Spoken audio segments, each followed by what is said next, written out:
بسم اللہ الرحمن الرحیم۔ معزز سامعین و ناظرین، السلام علیکم ورحمۃ اللہ وبرکاتہ۔ میں امید کرتی ہوں کہ آپ سب خیریت سے ہوں گے، خوشحال ہوں گے۔ میری دعا ہے کہ اللہ تعالیٰ آپ کو خوش رکھے، آباد رکھے، صحیح سلامت رکھے۔ آج کے اس ویڈیو میں آپ لوگوں کے ساتھ شیئر کروں گی کہ ترکی اور شام میں آنے والے زلزلے میں کتنی تباہیاں ہوئیں، کتنے لوگ جاں بحق ہوئے۔ آپ سب جانتے ہیں کہ شام اور ترکی میں 7.8 یعنی کہ 7.8 شدت کا زلزلہ پیر کی صبح 4:17 کو آیا، جس میں ہزاروں افراد ہلاک ہوئے تھے۔ زلزلہ اتنا شدید تھا کہ زلزلے کے جھٹکے لبنان اور اسرائیل تک محسوس کیے گئے۔ ترکی اور شام میں آنے والے تباہ کن زلزلے کے بعد 4300 سے زیادہ افراد ہلاک ہو چکے ہیں، اور امدادی کارکن ملبے کے نیچے سے زندہ بچ جانے والوں کو نکالنے کے دور میں لگے ہوئے ہیں، جس سے سرحد کے ہر طرف تباہی اور ملبہ پڑا ہوا ہے۔ ترکی کی تاریخ میں یہ آنے والا سب سے زیادہ طاقتور زلزلہ تھا، جو کہ پیر کی صبح 4 بجے آیا اور تمام رہائشیوں کو ان کے بستروں سے ہلا کر رکھ دیا، جس نے لبنان اور اسرائیل تک بہت دور تک جھٹکے محسوس ہوئے۔ ترکی کے تباہ کن سروسز کے سربراہ یونس سیزر کے مطابق ترکی میں کم از کم 2921 افراد ہلاک ہوئے اور 15,800 سے زیادہ زخمی ہوئے، جس میں 2100 عمارتیں تباہ ہوئی ہیں۔ پڑوسی ملک شام میں کم از کم 14,1451 افراد ہلاک ہو چکے ہیں۔ شام کی سرکاری خبر رساں ایجنسی سنا کے مطابق حکومتی کنٹرول والے علاقوں میں 711 افراد ہلاک ہوئے ہیں، جن میں زیادہ تر حلب، حمال، لتاکیہ اور طرطوس کے علاقوں میں ہیں۔ USGS یعنی کہ یونائٹڈ اسٹیٹ جیولوجیکل سروے کے مطابق اس زلزلے کا مرکز ترکی کے صوبہ غازنطیب میں نورادگی کے مشرق میں 23 کلومیٹر مشرق میں اور 24.1 کلومیٹر کی گہرائی میں تھا۔ آفٹر شاکس کا سلسلہ دن بھر گونجتا رہا۔ USGS کے مطابق سب سے ایک بڑا زلزلہ جس کی شدت 7.5 تھی، ابتدائی زلزلے کے تقریباً 9 گھنٹے بعد ترکی میں آیا۔ یہ آفٹر شاک اصل سے تقریباً 95 کلومیٹر شمال میں تھا۔ ترکی میں جائے وقوع سے آنے والی ویڈیو میں دن کو منہدم عمارتوں کی قطاروں کو توڑتے ہوئے دکھایا گیا ہے۔ کچھ اپارٹمنٹس کے عناصر کے سامنے تھے جب لوگ ان کے پاس جمی ہوئی سردی میں لپٹے ہوئے تھے اور مدد کی منتظر سے۔ اتنی زیادہ سردی اور دھوئیں اور اس عمارتوں کی ڈسٹ کی وجہ سے لوگوں تک امدادی کارکن کو پہنچانا بھی بہت زیادہ مشکل ہو گیا تھا۔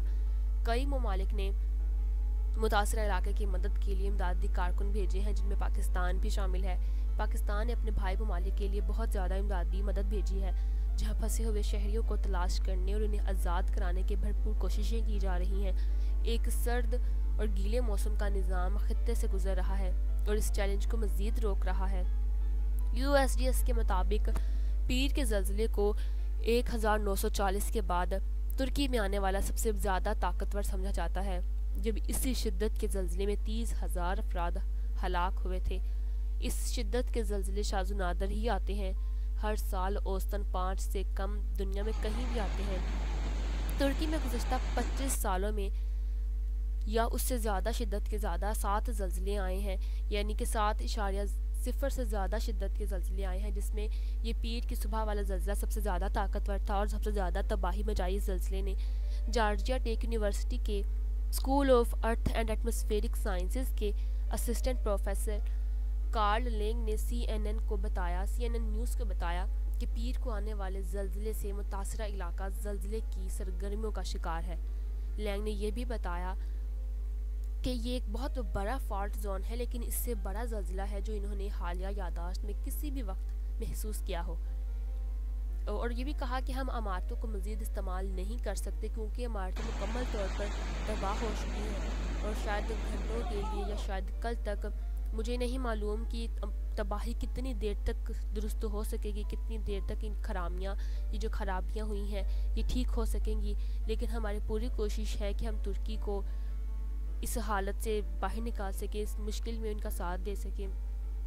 وہ ایک اس کے علاوہ وہ بتا رہے تھے کہ جہاں وہ ان کا خاندان اپنی کار میں پناہ لے رہے تھے ان کے سامنے ہی بہت سی عمارتیں انہوں نے تباہ ہوتی ہوئی دیکھی. ان میں سے کچھ علاقے بہت غریب ہیں جو کچھ زیادہ امیر ہیں، کچھ غریب ہیں اور کچھ شہری علاقے ہیں، لیکن دوسرے حصے جن کے بارے میں انہوں نے بتایا کہ بظاہر تباہ ہی ہوئی ہے نسبتاً کم آمدنی والے علاقے ہیں. جہاں کمزور طبقہ آباد تھا وہاں پر آبادی زیادہ ہلاک ہوئی ہے. اردگان نے کہا کہ یعنی ارد گرد کے لوگوں نے کہا کہ ملک کے کئی حصوں میں زلزلے کے جھٹکے محسوس کیے گئے. اور اس کے علاوہ اردگان نے یہ ٹویٹ کیا کہ میں اپنے تمام شہریوں کو اپنی نیک خواہشات پیش کرتا ہوں جو گہرا مانمارس میں آنے والے زلزلے سے متاثر ہوئے تھے اور ہمارے ملک کے کئی حصوں میں محسوس کیے گئے تھے. ہمارے تمام متعلقہ یونٹ AFAD کے تعاون سے چوکس ہیں. پیر کی صبح جب عالمی رہنما مہلک زلزلے کی خبر سے بیدار ہوئے تو تعزیت اور حمایت کے پیغامات آنا شروع ہوئے. وائٹ ہاؤس کی قومی سلامتی کے مشیر جیک سلوان نے کہا کہ امریکہ کو شام اور ترکی میں ہونے والی تباہی پر گہری تشویش ہے. میں ترک حکام کے ساتھ رابطے میں رہا ہوں تاکہ یہ بتایا جا سکے کہ ہم ہر طرح کی مدد فراہم کرنے کے لیے تیار ہیں. ہم ترکی کے ساتھ ہم آہنگی کے ساتھ صورتحال پر گہری نظر رکھیں گے.